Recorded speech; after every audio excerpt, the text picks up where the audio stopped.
কলম ভেঙে দেওয়া, এই দায় দায়িত্ব যে তারা কেন নিচ্ছেন তাদের ঘাড়ে, মানে এটা আমরা বুঝতে পারতেছি না। আগেও চাপ বোধ করেছি, আবার সেটা গ্রাহ্য করি নাই, এখনো যে করি না তা না। নানা ধরনের বহুদিন ধরে যদি একটা ভয়ের সংস্কৃতি সমাজের মধ্যে সক্রিয় থাকে, তাহলে এমনকি আপনার সাবকনসিয়াসলি আপনার সহকর্মীদের মধ্যেও থাকবে।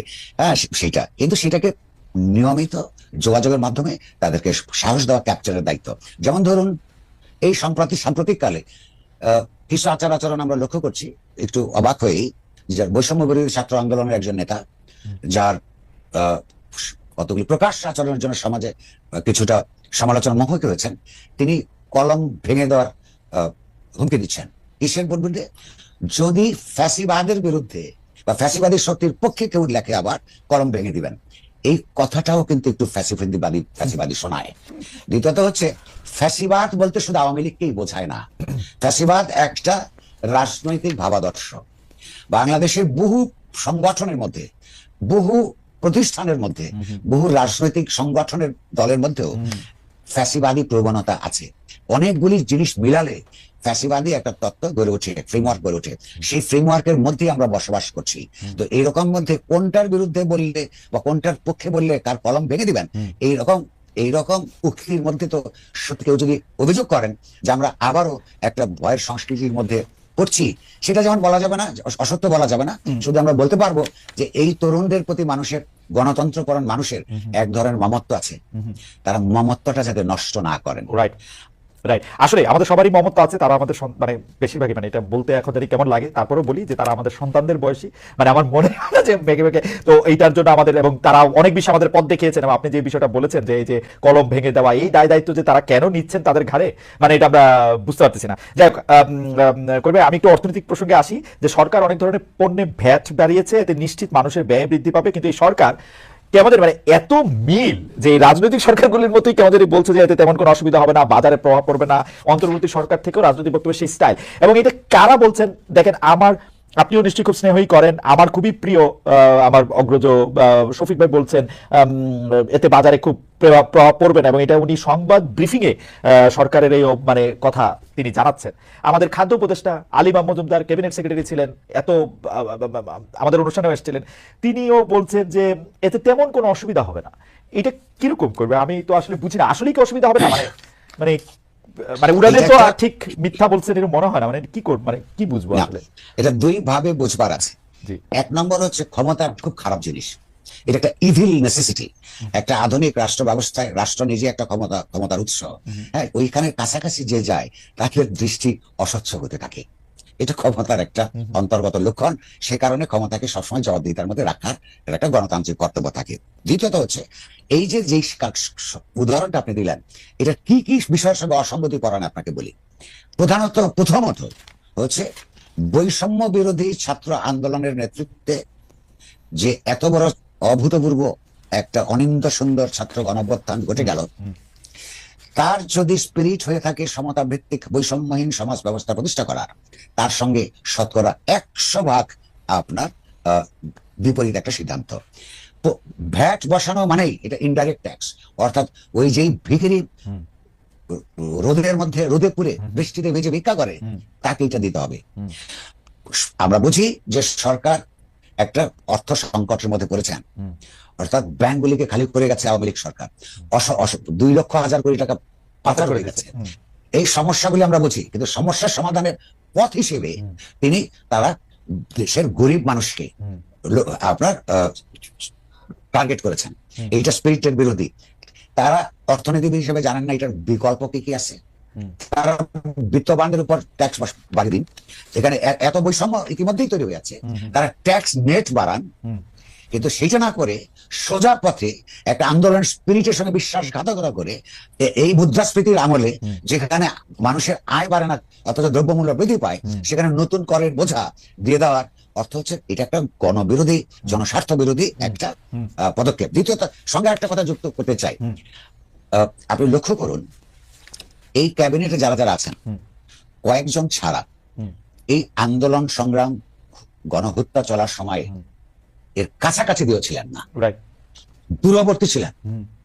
অনেকে আছেন ওই মৃত্যু ভয়ে, যেহেতু এরকম ঘটনা ঘটেছে যে ছাদের উপরে বারান্দায় পর্যন্ত যান নাই, ফলে তারা এই স্পিরিটটা হৃদয় এবং মগজ দিয়ে এটা উপলব্ধি করতে পারে না বলে আমার মনে হচ্ছে। দ্বিতীয়ত হচ্ছে যে তাদের আরেকটা সুবিধা আছে, তাদের তো আর রাজনৈতিক দলগুলোর মতন করে সামনে সেটা যবেই হোক নির্বাচন মোকাবেলা করতে হবে না, ফলে এইখানেও তারা তো তেমন কোনো অসুবিধা দেখেন না। আমি বলবো যে এই সিদ্ধান্ত পুনর্বিবেচনা করা হোক এবং কর আদায়ের বিত্তবানদের কাছ থেকে বৃহত্তর পরিসরে কর আদায়ের ব্যবস্থা করা হোক, ট্যাক্স নেট বৃদ্ধি করা হোক, কিন্তু এই গণবিরোধী সিদ্ধান্ত প্রত্যাহার করা হোক। আমরা একটু সাংবাদিকতার প্রশ্নে একটু আসবো দুই একটা। এর মধ্যে জনাব মতিউর রহমান চৌধুরী মানব জমিনের সম্পাদক, তার উপস্থাপিত অনুষ্ঠানেও আপনি গত 2-1 সপ্তাহের মতো আপনি গিয়েছেন, তার সাথে আপনি কথা বলেছেন, সেগুলো আমরা দেখেছি। কিন্তু আমরা আসলে জনাব মতিউর রহমান চৌধুরীর একটা বক্তব্য, মানে আমি যেটা দেখেছি সেটা আমি একটু কোট করতে চাই, যে তিনি বলছেন যে এই উপদেষ্টাদের মধ্যে কি সবাই ভালো মানুষ? সবাই তো নিশ্চয়ই ভালো মানুষ না, কিন্তু তাদের বিরুদ্ধে কোনো একটা স্টোরি আমরা পত্রপত্রিকায় দেখি না কেন, আমরা আসলে কোথায় এটার মধ্যে ভয় পাচ্ছি? এবং পাশাপাশি তিনি এইটাও বলছেন যে আগে প্রশ্ন করার কারণে মানে মানে আসলে তার কথা এটা খুব সরাসরি কোট না করে আমরা বলতেছি যে আমরা আসলে সাংবাদিকদের মধ্যে এটা দেখছি যে আগে যে কোনো প্রশ্ন করার কারণে জামাত শিবির ট্যাগ পাইতে হয়েছে। আমি আমার কথাই কইতে পারি যে আওয়ামী লীগ সরকার, আমি যে জামাত শিবিরের লোক এবং জনাব তারেক রহমান যে আমাকে টাকা দিয়ে ডয়েচে ভেলেতে রেখেছেন, এটি তারা বিভিন্নভাবে প্রমাণ করেছেন। এখনো প্রশ্ন করলেও এখন আওয়ামী লীগের বা ফেসিবাদের ট্যাগ, দোসর, এগুলি ট্যাগ দেওয়া হয়। আপনি এটা কেমন? আমি খুবই ইন্টারেস্টিং, আপনি একটা মানে আমার স্ত্রীও বলতেছিলেন যে এটা একটা খুবই অবাক ব্যাপার যে কবির ভাইকেও এটা বলা হইতেছে যে আপনি জামায়াতে ইসলামীর আমিরের একটা মন্তব্যের ব্যাপারে আপনি এটাকে বেয়াদবি বলেছিলেন, যে আর্মি এবং বড়াইখালী দেশপ্রেমিক। এইটাকে কিভাবে দেখেন? মানে একটা ক্যান্সেল, একটা ট্যাগিং, মানে হাউ ইজ দ্যাট? এটা হচ্ছে কি, এইটা নির্ভর করে একটা সমাজ কি ধরনের সংস্কৃতির মধ্য দিয়ে যায়, বিকশিত হয় তার উপর। বাংলাদেশে কখনই একটা গণতান্ত্রিক সমাজের দিকে এগোতে পারে নাই। বাংলাদেশ একই সঙ্গে আপনি লক্ষ্য করুন, এমনকি দক্ষিণ এশিয়ার অপরাপর রাজধানী শহরগুলির সঙ্গে যদি তুলনা করেন, বাংলাদেশের রাজধানী শহরে আপনি কি বাসের মধ্যে বই পড়তে দেখেন, ট্রেনের মধ্যে বই পড়তে দেখেন? দক্ষিণ এশিয়ার বহু জায়গায় এই চর্চাটা শুরু হয়েছে, অন্যান্য জায়গায় তো আছেই। এইখানে একটা নন রিডিং সোসাইটি, এবং নন রিডিং থাকলে নন থিঙ্কিং সোসাইটি হয়। ফলে ধরেন আপনি গত একজনকে যে একটা ট্যাগিং করে দিলেন, সমাজ যদি আপনার সম্পর্কে, আপনি যদি পাবলিক লাইফে থাকেন, যদি সজাগ থাকতো, তাহলে আপনার গত 20 বছর বা 30 বছর কি করেছেন আপনার লেখা পড়ে, আপনার কথা শুনে বুঝতো। এইখানে সেই সংস্কৃতিটা তৈরি হয় নাই। হচ্ছে আওয়ামী লীগের সমর্থন না করলে সে বিএনপি বা জামাত, জামাতের সমর্থন না করলে সে বাকশালী। এইরকম একটা রাজনৈতিক সংস্কৃতির মধ্য দিয়ে যখন একটা সমাজ সামনে যাবার চেষ্টা করে, তখন এগুলি হবে। সেখানে যারা সত্যিকার অর্থে সমাজের ইতিবাচক পরিবর্তনের, রাষ্ট্রের গণতন্ত্রায়নের জন্য কাজ করবে, তাদেরকে একটু বেহায়ার মতন এসব গালিগালাজ শুনেই নিজেদের কাজটা করতে হবে। তবে একটা কথা মনে রাখেন, যখনই আপনাকে কেউ গালি দিবে না, তখন আপনাকে মনে রাখতে হবে আপনি কোনো কার্যকর কোনো কাজ করছেন না। আচ্ছা করবে একটু সমাজে শত্রুমিত্র, আমি লাস্ট কথা বলতে চাই, সমাজের মধ্যে গণতান্ত্রিক শক্তি এবং অগণতান্ত্রিক শক্তি থাকবে। সমাজের মধ্যে শাসক, শাসিত, শোষক, নিপীড়িত মানুষ থাকবে। এবং আপনি যদি শোষণ নিপীড়নের বিরুদ্ধে, অগণতন্ত্রের বিরুদ্ধে, অন্যায়ের বিরুদ্ধে কাজ করেন নিরন্তর, আপনি অন্যদের গালি খাবেন না। এই গালিটা খাওয়া হজম করতে শিখতে হবে। আর আপনি যদি হজম করতে না পারেন, এই কাজ ছেড়ে দেওয়া ভালো। জি জি করবে, এই কাজ ছেড়ে দেওয়া মানে ভালো। আর কত হজম, মানে পাকস্থলীরও তো একটা না করবে। আমি একটু 111-এর সময় আসি, যে 111-এ কিন্তু আমরা দেখেছি যে, মানে আমিও বিডি নিউজে ছিলাম সে সময়, আমাদের কাছেও সিডি এসেছে, কিন্তু আমাদের বিডি নিউজ তখন এত প্রভাবশালী বা এত বড় ছিল না যে এটার সামনে এটা দেখা যাবে। কিন্তু নিউ এজের এই অবস্থানের কথা পরে অনেকেই বলেছে যে আমরা বিডি নিউজ ছাপি নাই, তা অত সিগনিফিকেন্ট ছিল না, কিন্তু নিউ এজের না ছাপাটা, দ্যাট ওয়াজ এ স্টেটমেন্ট সেই সময়, যে আপনি এগুলি এই সময় শেষ করে ছাপেন নাই। এবং যারা এগুলি নিয়ে গেছে, তারা যে মাইর খায় নাই, তারাও সেটাকে নিজের কপাল সৌভাগ্য তারা ভাবছে পরে, কারণ আপনি প্রত্যাখ্যানটাও সশব্দই ছিল। তো এইবার এই সরকার পরিবর্তনের পর, মানে আমি কিন্তু বিশ্বাস করি যে প্রপাগান্ডা নিজের পক্ষে আসলেও এটা খারাপ। আপনি এগুলি আবার দেখতেছেন কিনা, যে ঠিক একটা প্রেসক্রিপশন সাংবাদিকতা, যে এটা এটা এটা করা।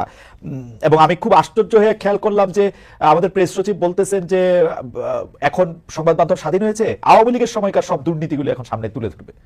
এটা বললে এখন আবার আমার স্যার আলী রিয়াজ বলবে আপনি তো ফেসিজমের পক্ষে দাঁড়া যাচ্ছে না। আমি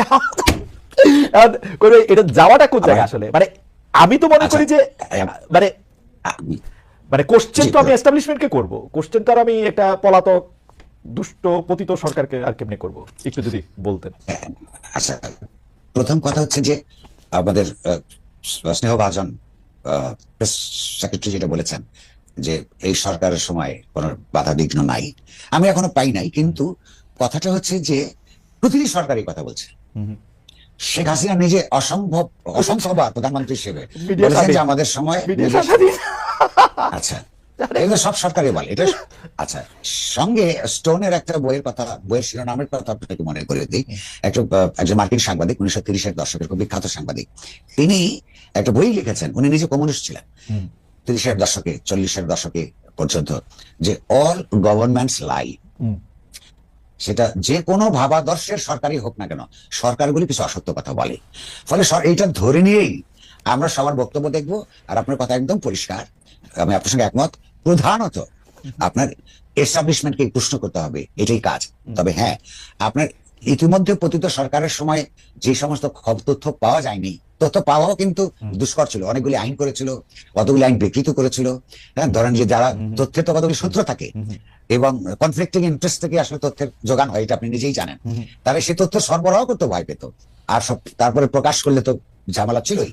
সেগুলোর যেটা দলিল, যেমন আমাদের দেশের কি কি হয়েছিল এটা জানার জন্য সেগুলো অবশ্যই লিখতে হবে। এটা তো এই না যেমন যে এই সরকারকে এখন আর প্রশ্ন করার দরকার নাই। আমি একটা ছোট উদাহরণ দেই, এই সরকারকে একটা জিনিস প্রশ্ন করি আমি আপনার মাধ্যমে।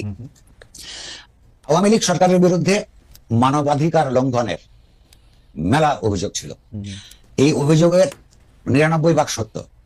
বিরোধী দলের লোকদেরকে জেলে পুরে অনেককে আপনার প্রয়োজনীয় চিকিৎসা দেওয়ার ব্যবস্থা ছিল না। আচ্ছা, অন্যায় ভাবে অনেককে ঘটনা ঘটে নাই তার বিরুদ্ধে মামলা করেছে এবং তার জন্য ভুগতে হয়েছে, এটা সত্য। এগুলির বিরুদ্ধে সংগ্রাম করেই তো আজকের সরকার ছাত্রদের মাধ্যমে প্রতিষ্ঠিত হয়েছে।